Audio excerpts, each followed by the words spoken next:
Successful investing is all about common sense. ये बहुत ही simple है पर इजी नहीं है। एक विनिंग स्ट्रेटेजी वहां है कि आप किसी एक स्टॉक पर दाव लगाने की बजाय पूरे मार्केट या कहो तो पूरी इकोनॉमी पर दाव लगा दो। लाइक इंडिया जो कि फास्टेस्ट ग्रोइंग इकोनॉमी है।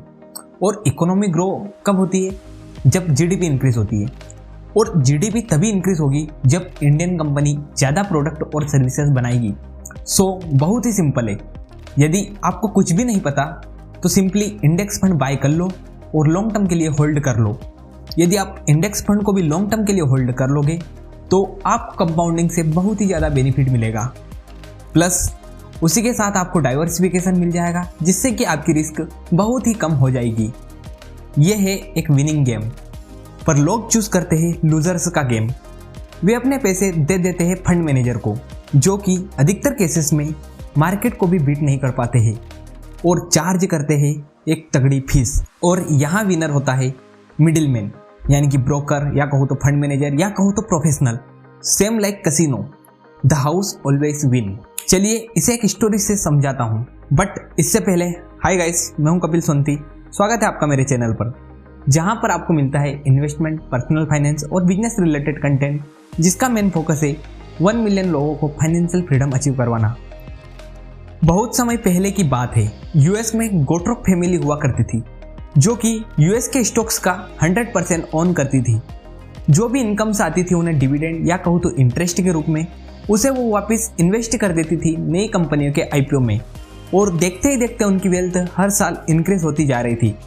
पर कुछ समय बाद कुछ हेल्पर्स आते हैं और वो कहते हैं कि वो उन्हें और ज़्यादा रिटर्न देंगे अगर उनकी बात मानी तो।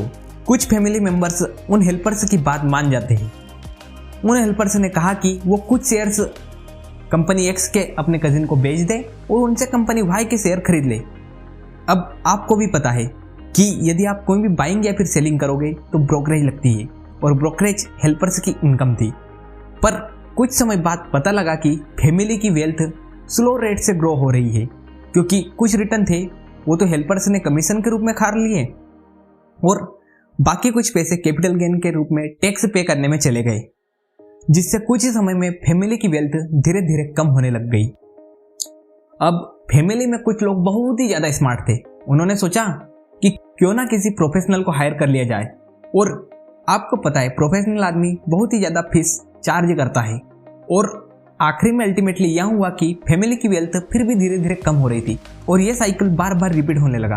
कुछ समय बाद फैमिली मीटिंग होती है जहां पर एक बुढ़े अंकल सलाह देते हैं कि अपने ब्रोकर से सारे रिश्ते नाते तोड़ दो और सारे के सारे पैसे वापस कंपनीज में लगा दो। और जब उन लोगों ने उस बुढ़े अंकल की बात सुनी तो वापस फैमिली की वेल्थ इंक्रीज होने लगी।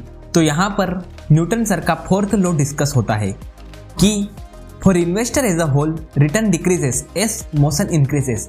क्योंकि जितनी ज़्यादा आप इन्वेस्टमेंट एक्टिविटीज़ करोगे लाइक ट्रेडिंग या फिर बार बार किसी शेयर को खरीदना या फिर उसे बेचना, उतनी ही ज़्यादा कॉस्ट ही इंक्रीज होगी और अल्टीमेटली आपके रिटर्न कम हो जाएंगे।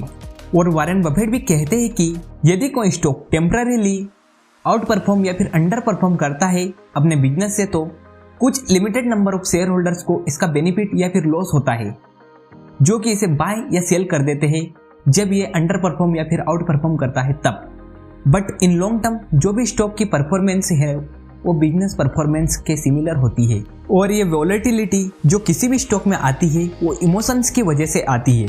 हम इमोशंस को पी रेशो से मेजर कर सकते हैं, जिसे कि आप अडानी की कंपनीज में देख ही सकते हो। ज़्यादा पी यानी कि पीपल्स आर ग्रीडी, और वहीं जब कम पी होता है यानी कि मार्केट में फियर चल रहा है। इसलिए हम शॉर्ट टर्म में इन्वेस्टर्स के इमोशंस को फोरकास्ट नहीं कर सकते, बट इन लॉन्ग टर्म हम इकोनॉमी को जरूर फोरकास्ट कर सकते हैं। So stay for long term. आगे ऑथर ओकेम्स रेजर की कीपिंग इट सिंपल स्ट्रेटेजी के बारे में बताते हैं, जिसका मानना है कि एक ऐसे पोर्टफोलियो को खरीदो जिसमें अपने देश के सारे बिजनेसेस हो और उसे हमेशा के लिए होल्ड कर लो, जो कि आपको गारंटीड रिटर्न देगी। वो आगे कहते हैं कि यदि हमारे पास मल्टीपल सॉल्यूशन है किसी प्रॉब्लम के तो सबसे सिंपल वाला चूज करो, लाइक इंडेक्स फंड। आगे ऑथर ने बताया है कि S&P 500 80% हिस्सा रिप्रेजेंट करता है यूएस कंपनीज का, जिसने कंसिस्टेंटली यूएस स्टॉक मार्केट के रिटर्न के बराबर का ही रिटर्न दिया है। सो यदि आप भी लो रिस्क में स्टॉक मार्केट के बराबर रिटर्न चाहते हो तो invest in index fund rather than actively managed fund.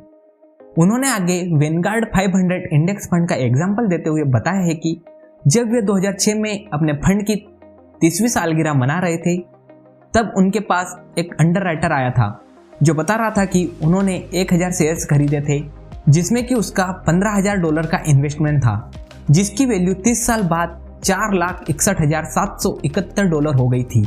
और इसी समय में 360 इक्विटी म्यूचुअल फंड में से सिर्फ 211 ही बचे थे, बाकी के सारे एग्जिस्टेंस में भी नहीं थे। अब आप में से बोलेंगे कि ये तो रहा यूएस का एग्जाम्पल, तो मैं आपको इंडिया का भी एग्जाम्पल देता हूँ। साल 1979 में सेंसेक्स इस्टेब्लिश हुआ था और उसकी उस समय पर वैल्यू थी 100 रुपये, और आज उसी सेंसेक्स की वैल्यू 62-63,000 के आसपास है। तो यदि आपने उसमें सिर्फ 10,000 रुपये भी इन्वेस्ट किए होते तो आज के समय में उनकी वैल्यू 60 लाख 62 लाख के आसपास होती। तो अब आप इससे समझ ही गए होंगे कि इंडेक्स फंड की पावर कितनी है। नेक्स्ट चैप्टर है how most investors turn a winners game into a losers game. बहुत से म्यूचुअल फंड मार्केट को बीट कर देते हैं, but before their cost, after their brokerage commission, management fees, exit load, sales load, मतलब बहुत सारे, उनका रिटर्न मार्केट रिटर्न से भी कम हो जाता है। For example Aditya Birla group का एक फंड है जिसने कि पिछले 10 से 15 सालों में 14.69% का रिटर्न दिया है और उसका एक्सपेंस रेशो है 1.09%। सो नेट रिटर्न होता है 13.60% रिटर्न। और उसी समय में निफ्टी 50 ने 14.18% का रिटर्न दिया है। और यदि आप इंडेक्स फंड में इन्वेस्ट करते हो तो उसका एक्सपेंस रेशो होता है 0.1% से लेकर 0.2% के आसपास। और अगर बात करें हम नावी की तो उसका एक्सपेंस रेशो है 0.06%। तो अब आप ही बताइए कि किसने ज़्यादा रिटर्न दिया, और क्या भरोसा है कि जिस म्यूचुअल फंड में आप इन्वेस्ट करोगे वो आपको मार्केट से ज़्यादा रिटर्न देगा। और इसके अलावा जो रिटर्न म्यूचुअल फंड आपको दिखाता है वो एक्चुअल में इन्वेस्टर्स को मिलते ही नहीं है, क्योंकि म्यूचुअल फंड 100% पैसे इन्वेस्ट नहीं करता है, क्योंकि अकॉर्डिंग टू गाइडलाइंस कुछ पैसे उसको खुद के पास में रिजर्व रखना पड़ता है। और जो फंड ज़्यादा रिटर्न लाते हैं ना, सब इन्वेस्टर उन्हीं पर टूट पड़ते हैं और देखते ही देखते उनकी NAV यानी कि नेट एसेट वैल्यू इंक्रीज हो जाती है, जिससे कि वो अल्टीमेटली थोड़े महंगे हो जाते हैं और रिटर्न कम देते हैं।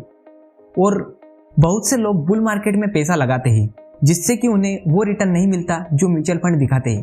फॉर एग्जाम्पल 1990 में यूएस में इन्वेस्टर्स ने म्यूचुअल फंड में $18 बिलियन इक्विटी फंड में इन्वेस्ट किए, और वहीं 1999 से लेकर 2000 यानी कि जब .com बबल अपने पीक पर था, तब इन्वेस्टर्स ने $420 बिलियन इन्वेस्ट किए। और बात की तो बात आपको पता ही है। इसके अलावा टैक्सेस भी तो लगते हैं। एक्टिवली मैनेज्ड फंड्स में टैक्सेस भी ज़्यादा लगते हैं, क्योंकि इनमें शॉर्ट टर्म के बेसिस पर इन्वेस्टमेंट होता है। और वहीं इंडेक्स फंड जो कि पैसिवली मैनेज होते हैं उनमें टैक्सेस भी कम लगते हैं। अब आप में से बहुत से बोलेंगे कि ठीक है यार भाई, इंडेक्स फंड सही है, बट इसकी क्या गारंटी है कि अभी तक इंडेक्स फंड ने जो रिटर्न दिए है वो आगे भी देता रहेगा। तो देखो यार, यहाँ पर ऑथर ने अमेरिका के हिसाब से आंसर दिया है, जो कि इंडियंस के लिए सही नहीं है, क्योंकि मेरे हिसाब से जो अमेरिका का टाइम था ना 1950 से लेकर 2000 तक का, सेम वैसा ही इंडिया का समय आएगा, जहाँ पर आपको रिटर्न ज़्यादा ही मिलेगा। और इसका प्रूफ है गोल्डमैन सैक्स की अभी हाल ही में जारी हुई रिपोर्ट, जो बता रही है कि इंडिया की ग्रोथ 2075 तक देखी जा सकती है। आगे ऑथर ने बताया है कि लोग 4 कारणों से एक्टिवली मैनेज्ड फंड्स के झांसे में पड़ जाते हैं, जिनको कि आपको अवॉइड करना चाहिए। पहला है, लोग किसी फंड्स को उसके लॉन्ग टर्म पास्ट रिकॉर्ड्स के आधार पर खरीद लेते हैं। एक विनिंग फंड को ढूंढना बहुत ही मुश्किल काम है, यहाँ भूसे में सुई ढूंढने के जैसा है। फॉर एग्जाम्पल 1970 से लेकर 2005 तक यूएस में 355 फंड्स थे, जिसमें से 2005 में सिर्फ 132 ही बचे, यानी कि 223 फंड 35 साल में बंद ही हो गए। बट पिक्चर अभी बाकी है मेरे दोस्त। जो बचे हुए फंड थे ना, उनमें से 60 ने S&P 500 से भी खराब परफॉर्म किया, 48 ने S&P 500 से 1% प्लस या माइनस में रिटर्न दिए, और 24 म्यूचुअल फंड ऐसे थे जो कि S&P 500 को बीट कर पाए, वो भी सिर्फ 2% से और बाकी के बचे 9 ऐसे म्यूचुअल फंड थे जिन्होंने S&P 500 को 2% से ज्यादा के मार्जिन से हराया था। और इन 9 फंड में से 6 फंड ऐसे थे जो कि बहुत छोटे थे, तब बहुत ज्यादा रिटर्न दिया था। और जब इनमें असेट अंडर मैनेजमेंट बढ़ गई तब ये भी कोई खास अच्छा परफॉर्म ना कर पाए। और जो बाकी के बचे 3 थे उसमें से एक पीटर लिंच का मैगलन फंड भी था, जो कि 1990 के बाद में स्ट्रगल ही करता आ रहा है, क्योंकि 1990 के बाद में पीटर लिंच ने फिडेलिटी मैगलन फंड को छोड़ दिया था।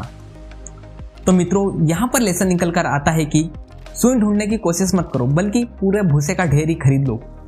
यानी कि यदि आप इससे अच्छा इंडेक्स फंड ही बाय कर लोगे तो आपकी प्रोबेबिलिटी बहुत ही ज़्यादा हो जाएगी मार्केट को बीट करने की, क्योंकि आपकी प्रोबेबिलिटी बहुत ही कम है कि आप एक अच्छा म्यूचुअल फंड ढूंढ पाओगे। सेकेंड रीजन है, लोग शॉर्ट टर्म परफॉर्मेंस के बिहाफ पर म्यूचुअल फंड में इन्वेस्ट कर देते हैं। यदि आप कोई भी म्यूचुअल फंड की वेबसाइट पर जाओगे तो वो आपको पिछले 3 साल 5 साल से ज़्यादा के रिटर्न नहीं बताएंगे। लाइक जो फंड 1997 से लेकर 2000 के बीच में टॉप 10 की पोजीशन पर थे, वही फंड 2000 से लेकर 2002 के बीच में बॉटम पर थे, क्योंकि इन्होंने सही से खुद को डाइवर्सिफाई नहीं किया था ज़्यादा रिटर्न के चक्कर में। सो यहाँ पर लेसन यह है कि म्यूचुअल फंड के शॉर्ट टर्म के परफॉर्मेंस को अवॉइड करो, specially in bull market. Third reason है, वो प्रोफेशनल बंदे पर डिपेंड रहते हैं। इसके बारे में हमने गोट्रोक फैमिली वाली स्टोरी में बात की थी, बट एक अच्छा एडवाइजर वहाँ है जो आपको प्रिपेयर करे फ्यूचर के लिए, ना कि बस इंटरेस्ट हो पॉलिसी बेचने में। आगे ऑथर बताते हैं कि जो फंड एडवाइजर्स ने रिकमेंडेड किए थे उन्होंने 2.9% का रिटर्न दिया, वहीं जो लोगों ने खुद से ही खरीदे थे उन्होंने 6.6% का रिटर्न दिया था। और 1993 के टाइम पर न्यूयॉर्क टाइम्स में एक कंटेस्ट हुआ था और जो फंड्स एडवाइजर्स ने रिकमेंडेड करे थे उन्होंने 40% कम रिटर्न दिया इंडेक्स फंड से। तो आगे आप खुद ही समझदार हो कि आपको क्या चीज़ चूज करनी है। फोर्थ रीज़न है, लोग हाई कॉस्ट वाले फंड्स को सिलेक्ट करते हैं क्योंकि उन्हें लगता है कि quality always charge premium. But investing में जीतने का रूल यह है कि जिसकी सबसे कम कॉस्ट होती है वहाँ सबसे ज़्यादा सही है, क्योंकि परफॉर्मेंस तो आती जाती रहेगी पर कॉस्ट हमेशा रहेगी। और इंडेक्स फंड की कॉस्ट सबसे कम रहती है, so simply hold N index fund. आगे ऑथर ने बॉन्ड फंड और मनी मार्केट फंड की बात कही है, जो सिंपली यह है कि आप यदि लॉन्ग टर्म के लिए इन्वेस्ट कर रहे हो तो ये ऑप्शंस आपके लिए है ही नहीं। पर यदि आपको पैसे अगले 1 साल या फिर कहो तो 1, 2, 3, 4 साल के अंदर अंदर पैसे चाहिए तो आप बॉन्ड के साथ में जा सकते हो, जहां आपको इंटरेस्ट के रूप में इनकम आएगी। पर ऑथर ने मनी मार्केट फंड को अवॉइड करने की ही कहा है। और यदि आप लॉन्ग टर्म में भी एक बैलेंस्ड फंड के साथ में जाना चाहते हो तो आप बॉन्ड्स खरीद सकते हो।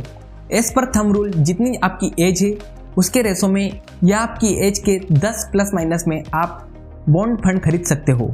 लाइक आपकी एज 50 है तो आप आपके पोर्टफोलियो में 40 से 50% के बॉन्ड फंड खरीद सकते हो। पर बात वही है कि आप लॉन्ग टर्म के लिए जा रहे हो तो इंडेक्स फंड ही खरीद लो, और यदि आप शॉर्ट टर्म के लिए खरीद रहे हो तो लोवेस्ट कॉस्ट वाले बॉन्ड फंड के साथ में जाओ। नेक्स्ट चैप्टर है ETF के बारे में, जहां ऑथर बताते हैं कि यह एक नया कंसेप्ट है जहां पर इंडेक्स फंड की ट्रेडिंग की जाती है। बट अल्टीमेटली आंसर वही है कि यदि आप लो कॉस्ट ETF को लॉन्ग टर्म तक होल्ड कर लेते हो तो वो आपको एग्जैक्ट मार्केट के बराबर का रिटर्न देंगे, क्योंकि गंगाधर ही शक्तिमान है। बट यदि आप खुद को स्मार्ट समझोगे और मोस्ट ऑफ द इन्वेस्टर की जगह पर ट्रेडर की नज़र से सोचोगे तो ETF आपके लिए है ही नहीं, क्योंकि शॉर्ट टर्म में स्टॉक मार्केट आपके लिए बना ही नहीं है। और यदि आपके पास में ऑप्शन है ETF खरीदने का या फिर इंडेक्स फंड का, तो मैं बोलूँगा कि आप इंडेक्स फंड के साथ में जाइए, क्योंकि यहाँ पर आपका डिसिप्लिन बनता रहेगा और यहाँ पर थोड़ी प्रोसेसिंग थोड़ी ज़्यादा लंबी होती है, तो इससे आप इंडेक्स फंड को बेचने से खुद को रोक पाओगे। और वहीं यदि आप डायरेक्ट ETF को खरीदोगे और वो ऊपर नीचे हुए और आपने पोर्टफोलियो में देख लिया तो आप लिटरली बेच दोगे। तो इसलिए मेरे हिसाब से आप इंडेक्स फंड को डायरेक्ट म्यूचुअल फंड के द्वारा ही खरीद लो। सो गाइस, कंक्लूजन में मैं एक ही बात बताना चाहूँगा कि इन्वेस्टमेंट में पैसा तभी बनेगा जब आप खरीद कर होल्ड करते हो, ना कि खरीदने बेचने से। इंडेक्स फंड में 2 चीज़ें होती है जो कि उसे एक बेस्ट इन्वेस्टमेंट ऑप्शन बनाती है। पहली है डाइवर्सिफिकेशन और दूसरी है लो कॉस्ट। और दुनिया के सबसे महान इन्वेस्टर वॉरेन बफेट भी आपको सलाह देते हैं कि यदि आप नौसिखिए इन्वेस्टर हो तो आप अपने पैसे इंडेक्स फंड में इन्वेस्ट कर दो। और इसके लिए उन्होंने प्रोटेजी पार्टनर्स, जो कि एक हेज फंड है, उससे शर्त भी लगा ली थी कि 10 साल में इंडेक्स फंड आपके हेज फंड को बीट कर देगा और अल्टीमेटली वो शर्त जीत भी गए थे। सो आई होप गाइस आपका सारा का सारा डाउट इंडेक्स फंड के रिलेटेड क्लियर हो गया होगा और अब आप सही से फैसले लोगे कि आपको क्या चूज करना है। पर देखो, मेरी रिसर्च जितनी मैंने करी है उसके हिसाब से यदि आप स्मॉल कैप फंड के साथ में जाते हो म्यूचुअल फंड के, तो वो आराम से इंडेक्स फंड को बीट कर देंगे। तो यदि आप रिस्की इन्वेस्टर हो तो आप स्मॉल कैप फंड के साथ में जा सकते हो, बट यदि आप थोड़े ऐसे बंदे हो जो कि बहुत ही ज़्यादा कंजर्वेटिव हो तो इंडेक्स फंड आपके लिए बेस्ट है। सो गाइस, ये वीडियो यहीं पर एंड होता है। अगर आपको वीडियो पसंद आया तो वीडियो को लाइक करना, चैनल को सब्सक्राइब करना और आप एक प्यारे से कमेंट कर सकते हो कि नेक्स्ट वीडियो किस टॉपिक पर बनाऊं। So guys, thanks for giving your valuable time.